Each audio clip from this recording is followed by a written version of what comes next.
বন্ধুরা, আজকের খবরটা শোনার পর আপনি সম্পূর্ণভাবে মানতে বাধ্য হবেন যে মোদী সরকার ছাড়া আর কেউ চীনকে কন্ট্রোল করতে পারবে না, এমনকি আমেরিকাও না। আমেরিকা সেই সমস্ত কাজ করতে ব্যর্থ হয়ে গেছে যেই কাজ আমাদের প্রাইম মিনিস্টার মোদী করে দেখিয়েছেন। আসলে খবরটা এমনই বেরিয়ে আসছে।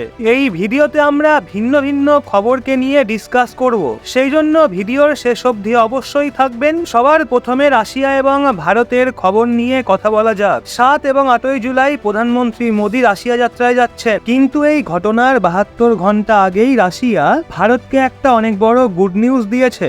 আসলে খবর বেরিয়ে আসছে ভারত রাশিয়ার সাথে মিলে armour piercing tank round manufacture করবে। আর্মার পিয়ার্সিং ট্যাঙ্ক রাউন্ডের মানে হলো এমন বোমা যেটা যে কোনো ট্যাঙ্কে পাঠানো যেতে পারে। বর্তমান সময়ের যে ট্যাঙ্কগুলো হয়ে থাকে সেগুলো ল্যান্ডমাইন, কামিকাজি ড্রোন এবং এনিমি অ্যাটাক থেকে বাঁচার জন্য এই ট্যাঙ্কের ওপর এক ধরনের হেভি লেয়ার লাগানো হয়ে থাকে, যার কারণে কোনো বোমা বারুদ তাকে ভেদ করতে পারে না। এই জন্য রাশিয়া একটা বিশেষ ধরনের armour piercing tank round develop করেছে, যেটা বিশ্বের যে কোনো আর্মারকে ভেদ করে ট্যাঙ্কের মধ্যে প্রবেশ করতে পারে আর সেখানে বিস্ফোরণ ঘটিয়ে ট্যাঙ্কটাকে সম্পূর্ণভাবে নষ্ট করে দেয়। এখন ভারতের কাছে যে হাজার হাজার সংখ্যায় T-72, T-90S ট্যাঙ্কগুলো রয়েছে সেগুলো আমরা রাশিয়ার থেকেই পারচেস করেছি। এছাড়াও ভারতীয় সেনাবাহিনীতে আরো কিছু ট্যাঙ্ক রয়েছে, সেগুলো রাশিয়ার প্ল্যাটফর্মের ওপর বেস। এই অবস্থায় রাশিয়ার এই আর্মার পিয়ার্সিং ট্যাঙ্ক রাউন্ড ভারতের দ্বারাও ফায়ার করা হবে, অর্থাৎ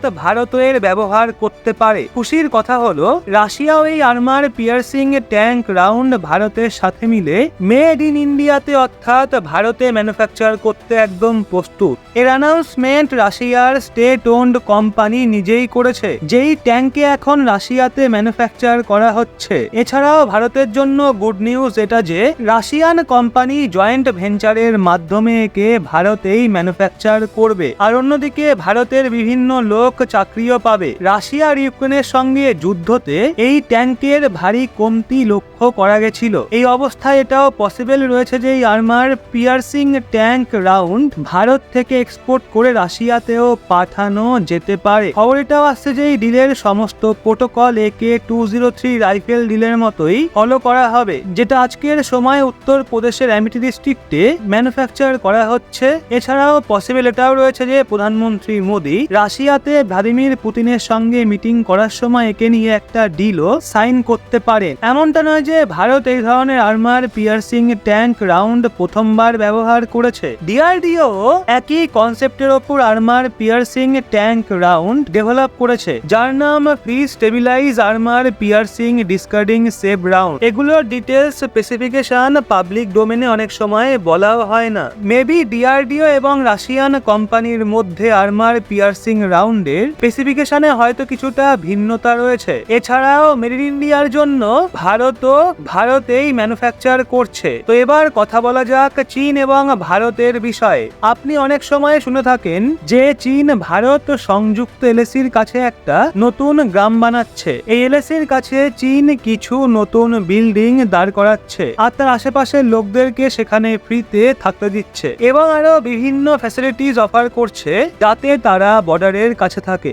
এখন যত গ্রাম রয়েছে এগুলো একদিক দিয়ে চীনের জন্য অবজারভেশন পোস্ট। চীন সেই সমস্ত জায়গায় নিজের আধিপত্যকে আরো বেশি করে ক্লেম করার জন্য এই ধরনের বিভিন্ন বর্ডার ভিলেজ তৈরি করেছে। পরবর্তীকালে ভারত এবং চীনের মধ্যে যুদ্ধ শুরু হয়ে যায়, তাহলে এই ভিলেজগুলো চীনা আর্মিদের জন্য ফরওয়ার্ড বেসের কাজ করবে। সেখানে বসবাসকারী লোকজন চাইনিজ লজিস্টিক সাপোর্ট প্রোভাইড করবে। এরই সাথে চীন বর্ডার এরিয়ার ডেমোগ্রাফিকে চেঞ্জ করার চেষ্টাও করছে, কিন্তু মনে হয় চীন এটা ভুলে গেছে যে ভারতে এই সময়ে প্রধানমন্ত্রী পদে কে বসে আছেন। বন্ধুরা, স্ক্রিনের ওপর দেওয়া আর্টিকেলের স্ক্রিন শটের দিকে তাকান। এখনো পর্যন্ত ভারত সরকার চীনের সাথে সংযুক্ত বর্ডারের ওপর কমিউনিকেশন লাইন বিছাচ্ছিল, টানেল এবং রোডের একটা নেটওয়ার্ককে তৈরি করেছিল এবং হেলিপ্যাডও বানিয়েছিল। কিন্তু এসবের পর খবর বেরিয়ে আসছে ভারত সরকার চীন সংযুক্ত সীমাতে অর্থাৎ LACর কাছে নিজেদের সমস্ত গ্রামকে আপগ্রেড করার সিদ্ধান্ত নিয়েছে।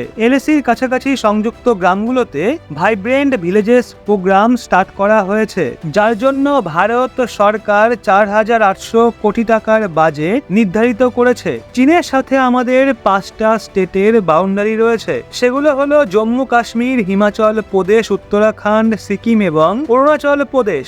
এলএসির কাছে হিমাচল প্রদেশের 75 এবং উত্তরাখণ্ডের 51টা গ্রামকে আপগ্রেড করা হচ্ছে এবং তারপরে সেকেন্ড ফেজে লাদাখের 35টা এবং সিকিমের 46টা ভিলেজ, এছাড়াও সবচেয়ে বেশি অরুণাচল প্রদেশে 455টা ভিলেজকে আপগ্রেড করা হবে। এই সমস্ত মিলিয়ে হয় টোটাল 662টা ভিলেজ। ভারত সরকারের টার্গেট রয়েছে যে পরবর্তী 10 বছরের মধ্যে এলএসির কাছে 2963টা ভিলেজকে আপগ্রেড করা হবে, যাকে ভারত সরকার আইডেন্টিফাই করেও নিয়েছে এবং চীন এখনো পর্যন্ত এলএসির কাছে 662টা ভিলেজকে সেট আপ করে নিয়েছে। ভারত এলএসির কাছে গ্রামগুলোতে রোড কানেক্টিভিটির সঙ্গে সঙ্গে ইন্টারনেট এবং 24 ঘন্টার ইলেকট্রিসিটি সারা বছর অর্থাৎ 12 মাসের জন্য প্রোভাইড করবে। রোড কানেক্টিভিটি, এয়ার কানেক্টিভিটি এবং বিভিন্ন ফ্যাসিলিটি প্রোভাইড করবে। এই সমস্ত গ্রামগুলোকে সাধারণ ফোর্সের সাথে মিলে আইডেন্টিফাই করা হয়েছে আর এই সমস্তকে আর্কিটেকচারের অংশ বলে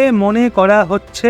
আজ যদি চীনের সাথে যুদ্ধের পরিস্থিতি সৃষ্টি হয় তাহলে এই সমস্ত গ্রাম এবং এখনকার লোকজন সেই যুদ্ধতে মেজর রোল প্লে করবে। এর আগে ভারত চীনের সাথে ডাইরেক্ট ফ্লাইটকে চালু করতে মানা করে দিয়েছিল। এছাড়াও এটাও খবর বেরিয়ে এসেছিল যে ভারত তিব্বতের বিভিন্ন জায়গার নাম চেঞ্জ করে হিন্দি নামের লিস্টও জারি করতে পারে। এখন এটা ছিল চীনের নিউজ। এবার আরো একটা খবর রয়েছে ভারত এবং জম্মু কাশ্মীর থেকে। আপনার মনেই থাকবে গত বছর 2023 সালের ফেব্রুয়ারি মাসে জম্মু কাশ্মীরের রিয়াসি ডিস্ট্রিক্টে লিথিয়াম রিজার্ভের সন্ধান পাওয়া গেছিল এবং তারপর থেকেই বলা হচ্ছিল যে জম্মু কাশ্মীরের এই লিথিয়াম রিজার্ভ পুরো ভারতের মধ্যে সবচেয়ে লার্জেস্ট লিথিয়াম রিজার্ভ। এছাড়াও এই লিথিয়াম রিজার্ভ কয়েক বছর পর্যন্ত ভারতের লিথিয়ামের প্রয়োজনীয়তাকে সম্পন্ন করতে পারে। এটা ছিল একটা বড় বিষয়, কারণ ভারত তার আজকের সময়ে লিথিয়াম রিকোয়ারমেন্টের 70 to 80% অন্য দেশের থেকে ভারতে ইম্পোর্ট করে থাকে। আর টোটাল যত লিথিয়াম আমরা ইম্পোর্ট করে থাকি তার 70% টাকাই আমরা চীনের থেকে ইম্পোর্ট করে থাকি। আর চীনের ওপরে নির্ভরশীলতাকে শেষ করার জন্য এটা আমাদের জন্য খুবই সুবর্ণ সুযোগ ছিল।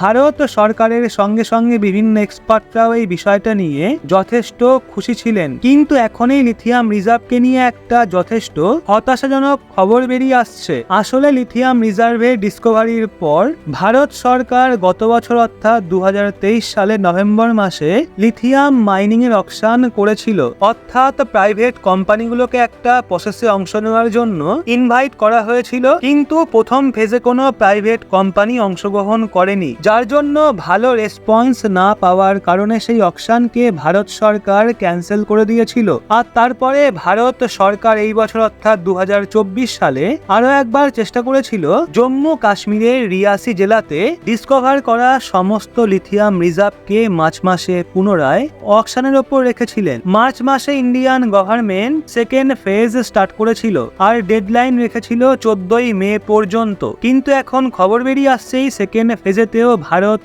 সরকার কোনো আশানুরূপ ফল পায়নি। আর তাদের জম্মু কাশ্মীরের লিথিয়াম রিজার্ভকে এক্সপ্লোর করতে আজকের সময় কোনো প্রাইভেট প্লেয়ার ইন্টারেস্টেড নয়। এছাড়াও খবর এটা বেরিয়ে আসছে যে Bharat America, Australia, south Korea, Britain, Japan এবং বলিভিয়ার কোম্পানিগুলোকেও আমন্ত্রণ করেছিল, কিন্তু এতেও কোনো দেশ ইন্টারেস্ট দেখায়নি। না কেবল ফরেন কোম্পানি বরং ভারতের স্বদেশী কোম্পানিগুলো এক্ষেত্রে ইন্টারেস্ট শো করেনি। রিপোর্টে ক্লেম করা হয়েছে যে ভারত সরকার এখন জম্মু কাশ্মীরের লিথিয়াম রিজার্ভের এক্সপ্লোরেশনের টেন্ডার এখন সরকারি কোম্পানিগুলোকে দেওয়ার কথা ভাবছে। এক্সপার্টদের কথা অনুযায়ী জম্মু কাশ্মীরের রিয়াসি জেলাতে যে লিথিয়াম রিজার্ভ পাওয়া গেছে সেটা G3 স্ট্যান্ডার্ডের, যার জন্য এখনো পর্যন্ত জানা যায়নি যে লিথিয়ামের মিনারেল কন্টেন্ট অ্যাকচুয়ালি কত পার্সেন্ট রয়েছে এবং তার কোয়ালিটি কেমন আর তার অ্যাকচুয়াল কোয়ান্টিটি বা কত। কারণ যে জিওলজিক্যাল সার্ভে অফ ইন্ডিয়া যে 5.9 মিলিয়ন টনের ফিগার দিয়েছিল সেটা সম্পূর্ণভাবে এস্টিমেট ডেটা ছিল।